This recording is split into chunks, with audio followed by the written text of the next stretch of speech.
Olá, tudo bem? Como você está? Espero que você esteja bem, esteja em paz, como sempre deve ser, né? E aqui nós, em mais uma edição do nosso Café com Jesus, hoje vamos ler e refletir sobre Êxodo 21, leitura. Vamos lá, acompanhe comigo. Leis acerca dos escravos hebreus. São essas as leis que você proclamará ao povo. Se você comprar um escravo hebreu, ele o servirá por 6 anos, mas no 7º ano será liberto, sem precisar pagar nada. Se chegou solteiro, solteiro receberá liberdade, mas se chegou casado, sua mulher irá com ele. Se o seu senhor lhe tiver dado uma mulher e esta lhe tiver dado filhos ou filhas, a mulher e os filhos pertencerão ao senhor, somente o homem sairá livre. Se, porém, o escravo declarar: eu amo meu senhor, a minha mulher e os meus filhos e não quero sair livre, o seu senhor o levará perante os juízes, terá que levá-lo à porta ou à lateral da porta e furar a sua orelha. Assim ele será o seu escravo por toda a vida. Se um homem vender sua filha como escrava, ela não será liberta como os escravos homens. Se ela não agradar ao seu senhor que a escolheu, ele deverá permitir que ela seja resgatada. Não poderá vendê-la a estrangeiros, pois isso seria deslealdade para com ela. Se o seu senhor escolher para seu filho, lhe dará os direitos de uma filha. Se o senhor tomar uma segunda mulher para si, não poderá privar a primeira de alimento, de roupas e dos direitos conjugais. Se não lhe garantir essas 3 coisas, ela poderá ir embora sem precisar pagar nada. Leis acerca da violência e dos acidentes. Quem ferir um homem e o matar terá que ser executado. Todavia, se não o fez intencionalmente, mas Deus o permitiu, designei um lugar para onde poderá fugir. Mas, se alguém tiver planejado matar outro deliberadamente, tire-o até mesmo do meu altar e mate-o. Quem agredir o próprio pai ou a própria mãe terá que ser executado. Aquele que sequestrar alguém e vendê-lo ou for apanhado com ele em seu poder, terá que ser executado. Quem amaldiçoar seu pai ou sua mãe terá que ser executado. Se 2 homens brigarem e um deles ferir o outro com uma pedra ou com o punho e o outro não morrer, mas cair de cama, aquele que o feriu será absolvido, se o outro se levantar e caminhar com auxílio de uma bengala. Todavia, ele terá que indenizar o homem ferido pelo tempo que esse perdeu e responsabilizar-se por sua completa recuperação. Se alguém ferir seu escravo ou escrava com um pedaço de pau e, como resultado, o escravo morrer, será punido. Mas se o escravo sobreviver um ou 2 dias, não será punido, visto que é sua propriedade. Se homens brigarem e ferirem uma mulher grávida e ela der à luz prematuramente, não havendo, porém, nenhum dano sério, o ofensor pagará a indenização que o marido daquela mulher exigir, conforme a determinação dos juízes. Mas, se houver danos graves, a pena será vida por vida, olho por olho, dente por dente, mão por mão, pé por pé, queimadura por queimadura, ferida por ferida, contusão por contusão. Se alguém ferir o seu escravo ou sua escrava no olho e o cegar, terá que libertar o escravo como compensação pelo olho. Se quebrar um dente de um escravo ou de uma escrava, terá que libertar o escravo como compensação pelo dente. Se um boi chifrar um homem ou uma mulher, causando-lhe a morte, o boi terá que ser apedrejado até a morte, e a sua carne não poderá ser comida. Mas o dono do boi será absolvido. Se, todavia, o boi costumava chifrar e o dono, ainda que alertado, não o manteve preso, e o boi matar um homem ou uma mulher, o boi será apedrejado e o dono também terá que ser morto. Caso, porém, lhe peça um pagamento, poderá resgatar sua vida pagando o que for exigido. Essa sentença também se aplica no caso de um boi chifrar um menino ou uma menina. Se o boi chifrar um escravo ou escrava, o dono do animal terá que pagar 360 gramas de prata ao dono do escravo e o boi será apedrejado. Se alguém abrir ou deixar aberta uma cisterna, não tendo cuidado de tampá-la, e um jumento ou um boi nela cair, o dono da cisterna terá que pagar o prejuízo, indenizando o dono do animal, e ficará com o animal morto. Se o boi de alguém ferir o boi de outro e o matar, venderão o boi vivo e dividirão em partes iguais, tanto o valor do boi vivo como o animal morto. Contudo, se o boi costumava chifrar e o dono não o manteve preso, esse terá que pagar boi por boi e ficará com o que morreu. Senhor nosso Deus, nós acabamos de ler Êxodo 21, agora nos ajuda, Pai, nessa reflexão que iremos fazer, que seu Santo Espírito nos abençoe e nos dê discernimento. Em nome de Jesus, amém. Gente, Êxodo 21, esse capítulo então marca esse início dessas leis e estatutos práticos que Deus entregou para Moisés ali logo após os 10 mandamentos. Então ele detalha esses direitos dos servos, os crimes ditos passionais, aqueles que têm impacto de uma paixão avassaladora, lá de uma forte emoção, ciúme doentio, sentimento de posse, raiva ou sentimento de rejeição, né? E violentos também, e a responsabilidade civil por danos materiais. Veja só, esse período legislativo aí que se estende, vamos dizer assim, de Êxodo, não só nesse capítulo 21, mas também os 22 e o 23, eles na verdade tradicionalmente são chamados de o livro da aliança, que é baseado lá em Êxodo 24, versículo 7, que nós vamos ler ainda, fala exatamente dessa maneira, livro da aliança. E essa transição então dos 10 mandamentos de Êxodo 20, agora para essas leis civis e criminais aqui detalhadas, como a gente está vendo aqui inicialmente em Êxodo 21, ocorreu por algumas razões práticas, sociais e teológicas que são fundamentais. Lembremos, né, que os costumes da época são esses, então, dentro disso, o que foi trabalhado? Primeiro é o seguinte, da abstração para a prática. Veja só, os 10 mandamentos, eles forneceram a base moral, ali, os princípios absolutos. A gente chama isso de absolutos apodíticos, que é como, por exemplo, não matarás. No entanto, ali, uma nação como o Israel, que era recém-libertada da escravidão, composta ali por quase 2 milhões de pessoas, mais ou menos, né? Precisava dessas leis ditas casuísticas, por quê? Porque eram estruturadas assim no formato, se acontecer X, situação X, então a reparação será Y.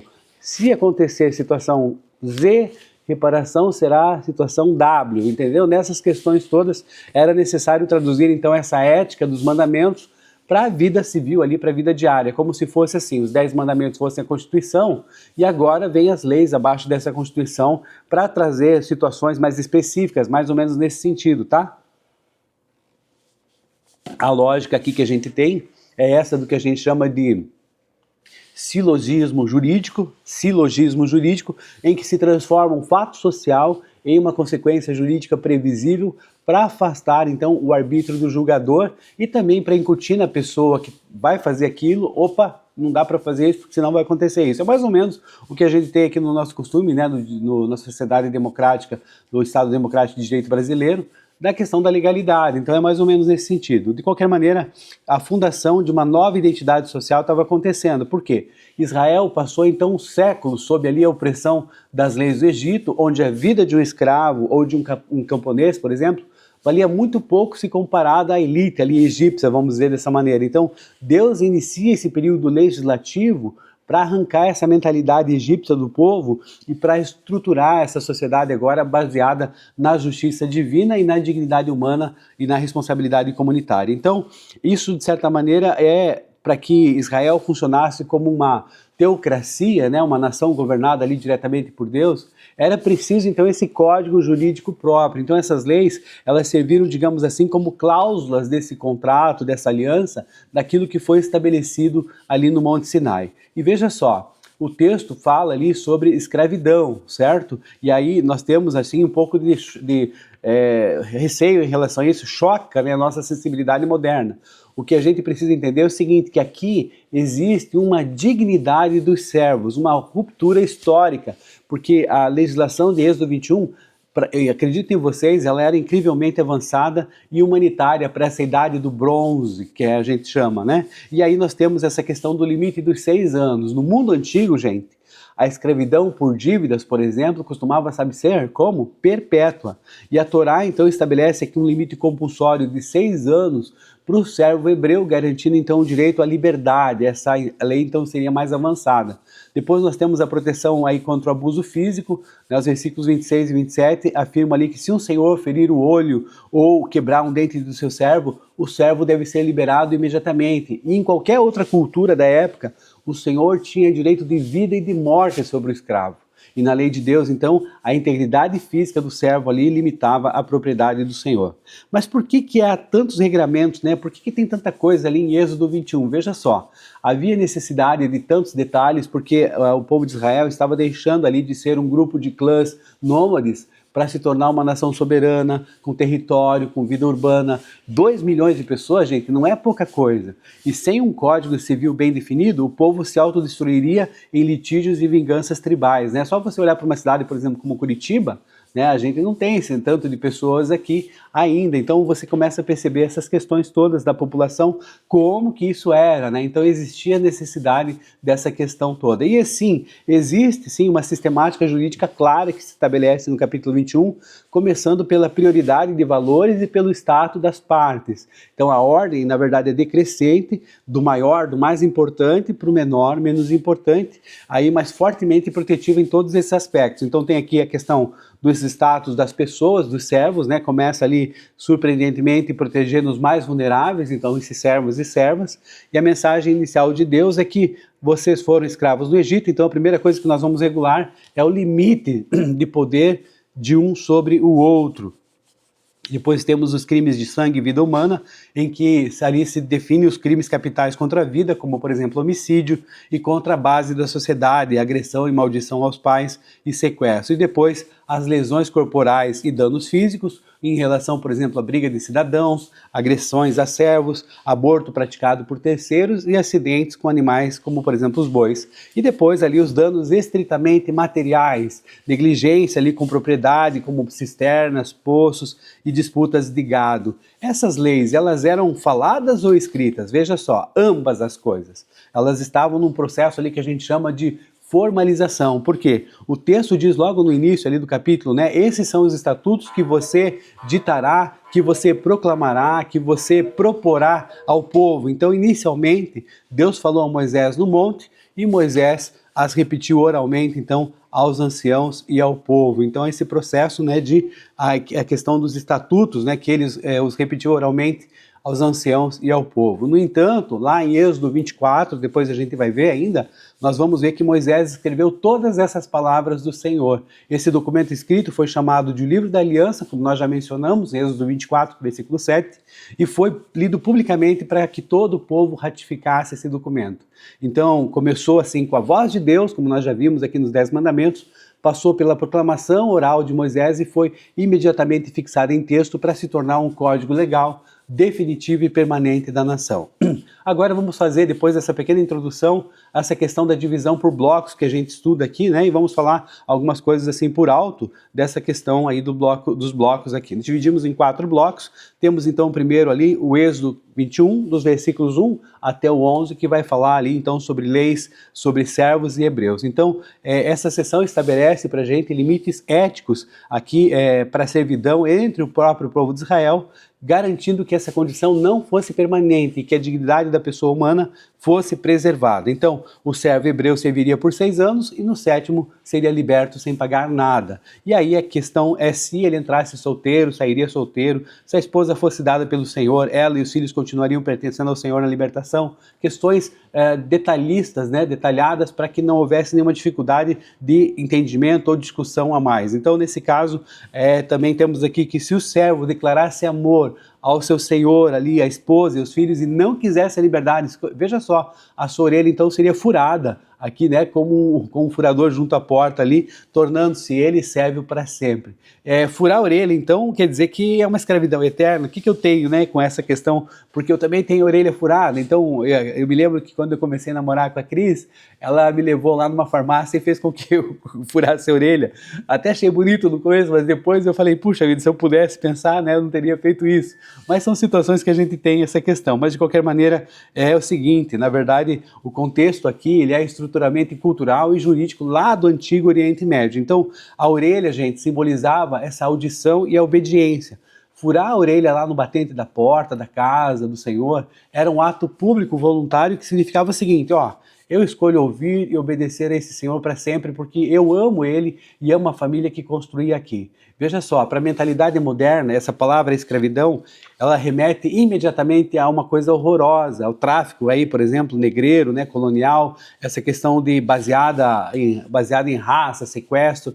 Mas aqui a servidão de Êxodo 21, gente, na verdade era uma medida de socorro financeiro contra a falência, contra o pagamento de dívidas da pessoa. O servo voluntário, vamos dizer assim, não é eterno, mas permanente, melhor a expressão, né? Ele preferia a segurança do lar do Senhor à incerteza de ser um trabalhador autônomo e pobre na Palestina. Então era um contrato de lealdade vitalício. Lealdade, mas não uma desumanização, uma imposição, aí era a própria pessoa voluntariamente que desejava isso, para não ter esses problemas, como foi falado, de falência, o pagamento de dívidas. Daí nós temos a questão da proteção específica para as mulheres vendidas como servas e esposas, garantindo então seus direitos de sustento, vestuário e direitos conjugais. Se o Senhor não cumprisse esses deveres, ela sairia livre e sem custo. O que é sem pagar nada? Vamos entender o seguinte. No contexto lá da época, o casamento de uma serva envolvia o quê? Uma transação financeira inicial. Um dote, vamos pensar dessa maneira. O noivo, ou o pai da noiva, né? O noivo ou o pai dela, perdão, o noivo ou o pai dele, perdão, pagava então um valor ao pai da moça, o que a gente chamava de mohar, que é uma espécie de dote ali, o preço do noivado. Se o casamento fracassasse por culpa da mulher, a família dela, teoricamente, precisaria devolver esse valor, esse dote, para que ela fosse libertada. E aí, quando o versículo 11 diz que ela sairá livre sem pagar nada, a lei bíblica está aplicando aqui uma penalidade civil severa contra o marido negligente. Significa que ela recebia sua carta de divórcio, sim, e a sua total liberdade, sem precisar ainda indenizar o marido ou devolver um único centavo do valor inicial para ele. O vínculo, então, era desfeito por culpa exclusiva do homem, do noivo, né? E a mulher saía com seu status de cidadã livre e restaurado. Então, o versículo 10, também a gente vai pensar aqui sobre essa questão de pensionamento. Sim, o versículo 10 funciona exatamente como essa garantia de pensionamento que era em espécie ali na constância do casamento. Então a lei determina que, mesmo que o homem tome uma segunda esposa, que ainda era permitido, digamos assim, né? Nós vamos ver isso lá em Deuteronômio, depois esse corte em relação a isso, esse homem tem a obrigação de legal de manter três situações para a primeira esposa. Então a primeira delas é o alimento, que é sustento, pensão vitalícia, né? E também o vestuário, a habitação e a dignidade material dela, e os direitos conjugais, a coabitação e a dignidade afetivo-familiar. Seguindo adiante ainda, nós vamos ver que o texto que diz, estabelece o seguinte, que o marido não pode sonegar o sustento aí da primeira esposa para gastar só com a segunda, vamos dizer assim. Se ele tentar fazer isso, se ele falhar nesse pensionamento de alimento e vestes, a punição dele é perder os direitos sobre ela e o valor que pagou por ela. Portanto, ali sob a ótica jurídica atual, o versículo 10 assegura essa manutenção do padrão de vida e de subsistência, né, da pessoa que fica desamparada, vamos dizer assim, e o versículo 11 funciona como uma cláusula de rescisão contratual com perdas e danos para o cônjuge infrator, garantindo então a emancipação e a liberdade dessa mulher lesada. Temos aí o segundo bloco dos crimes violentos, que você já sabe, os crimes ali da questão de limites entre homicídio doloso, culposo, e aí a questão de que quem ferir um homem a ponto de matá-lo será morto. Então tem muito dessa questão, né, da mesma maneira, né, que a pessoa fez, ela ser também punida. E aí, numa agressão aos pais, como por exemplo, quem agredir fisicamente seu pai ou sua mãe será morto, quem sequestrar alguém será morto, e quem amaldiçoar seu pai ou sua mãe será morto. Então esses costumes que são ali necessários para aquela época, tá? Depois nós temos a questão no bloco 3, das lesões corporais e das indenizações, como eu já falei a vocês. E aí essa questão da briga entre homens, se um ferir um outro com pedra ou punho e a vítima não morrer, mas ficar de cama, o agressor pagará o tempo perdido e as despesas médicas. Sim, esse aqui é um sistema de reparação de danos, de pura responsabilidade civil, no que a gente conhece como lucros cessantes e como danos emergentes. Então, nesse sentido, é importante a gente perceber porque envolvia essa questão aí que, claro, se houver uma briga, a vítima sobreviver, esse ofensor, digamos assim, ele fica com obrigações financeiras para reparar esse dano, por exemplo, da questão dos lucros cessantes, né? Pagar o tempo que o homem perdeu ali sem trabalhar, o que ele deixou de ganhar. Por exemplo, hoje, é como se fosse uma batida de carro, por exemplo, contra um motorista Uber. Se a culpa é minha, eu é que tenho que pagar esses lucros cessantes, ou seja, o que ele deixou de ganhar, o que ele deixou de trabalhar naqueles dias, eu tenho que pagar isso dos lucros cessantes dele. E também as despesas de tratamento, até que ele esteja completamente curado, no que a gente chama isso de danos emergentes, aquilo que aflora desse problema que aconteceu, desse dano, e aí tem a questão, por exemplo, do ressarcimento médico. Bom, aí tem outras questões também que nós estamos trabalhando, né? Pensando aqui a respeito dessa questão, mas o mais importante aqui para falar é sobre essa questão da lei do talião, do olho por olho, dente por dente. Você já viu, né, essa expressão, e agora nós vimos ela expressamente colocada aqui em Êxodo 21, no versículo 24, e ela pode até soar, digamos assim, primitiva ou cruel para a gente, mas no Antigo Oriente Próximo ali, ela surgiu como um limite para a vingança e um marco de igualdade jurídica. Por quê? Porque é preciso ter um limite para essa escalada de violência. O ser humano é mau por natureza. Nós vimos, além de murmurador, né, como era o povo de Israel, um contingente de pessoas ali, aquela multidão de pessoas, havia uma dificuldade muito grande. Então, se um servo ali de uma tribo quebrasse o doente de um nobre antigamente, a tribo do nobre, né, poderia responder ali dizimando a família ou a aldeia daquele agressor.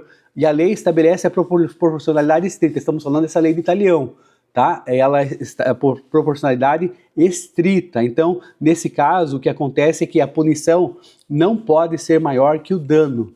Então, é nesse sentido que está mostrando aqui, né? A gente até tem hoje aqui a questão de que existe um regramento no artigo do Código Civil 944 que fala que a indenização mede-se pela extensão do dano. Então ela repara de uma maneira, né? Claro que o nosso sistema é mais pecuniário, mais financeiro do que qualquer outra coisa. A reparação, às vezes a gente não pode voltar em uma situação específica ali que aconteceu, mas tenta se reparar de modo financeiro, econômico, o dano. Aqui no caso, a lei de Talião estava dizendo, né, que a punição não pode ser maior do que o dano, tem que ser exatamente na mesma medida. Só que é o seguinte, no famoso Código de Hammurabi, olha só, no famoso Código de Hammurabi, que é uma legislação ali babilônica anterior, só para vocês saberem essa questão toda, se um nobre, uma pessoa nobre, furasse, né, cegasse o olho de um plebeu, ele apenas pagava uma multa em prata.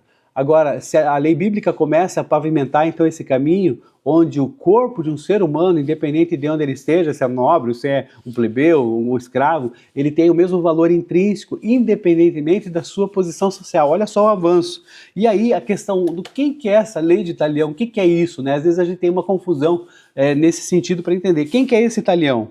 Gente, Talião não era uma pessoa. A origem do nome vem de lex talionis, que deriva de talis, ou seja, tal, idêntico ou semelhante. Ou seja, é a lei do tal. Lei do tal, qual? Por quê? Fez alguma coisa, fez o tal, vai sofrer o qual. É mais ou menos assim. É a lei da punição idêntica ao crime, exatamente. Olho por olho, dente por dente. Mas então não é um Talião, não é uma pessoa, né? Lei de Talião. É a lei do tal, é a lex talionis do latim, certo? E aí nesse caso, por que não chamá-la de lei de Moisés? Veja só, porque essa regra jurídica não foi inventada por Moisés. Ela já existia lá em códigos seculares, como nós já mencionamos aqui, como o Código de Hammurabi, ali na Babilônia, 1750 a.C., e que Moisés fez, inspirado por Deus, foi adotar e moralizar o princípio, aplicando de forma igualitária para os ricos e para os pobres. Aí na Babilônia, né, a elite pagava apenas multas se multiplicasse, se machucasse um plebeu. Na Bíblia, aqui nós estamos vendo que a dignidade física era igual para todos. Não tinha essa história de conforme a posição da pessoa, a punição seria X ou Y, menor ou não, né? E aí, no caso, acontece aqui que a Bíblia prevalece, ela preserva a dignidade igual para todos.